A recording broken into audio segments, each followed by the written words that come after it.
இன்னைக்கு டிவிகே கட்சியோட தலைவர் விஜய் அவர்களை பத்தி இந்த வீடியோல பேச போறது இல்ல. அதுக்கு பதிலா விஜய்க்கு பாடிகார்டா இருக்கிற இந்த மனுஷனை பத்தி பேச போறோம்.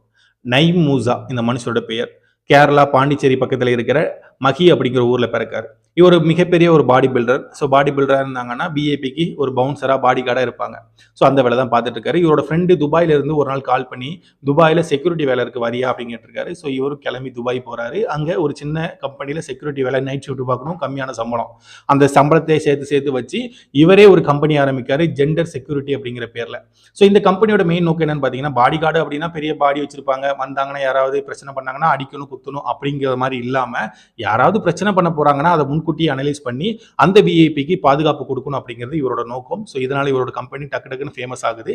டிவிகே தலைவர் விஜய் அவர்கள் எலெக்ஷனுக்குள்ள கட்சி ஆரம்பிச்சு எலெக்ஷனுக்குள்ள வரும்போது ஒரு பெரிய கூட்டம் வரும். அந்த கூட்டத்தை கரெக்டாக ஹேண்டில் பண்ற ஒரு மனுஷன் தேவைப்படும் அப்படின்னு இந்த கம்பெனி அப்ரோச் பண்ணி நயீம் மூசா அப்படிங்கிறவரை பக்கத்தில் வச்சிருக்காரு.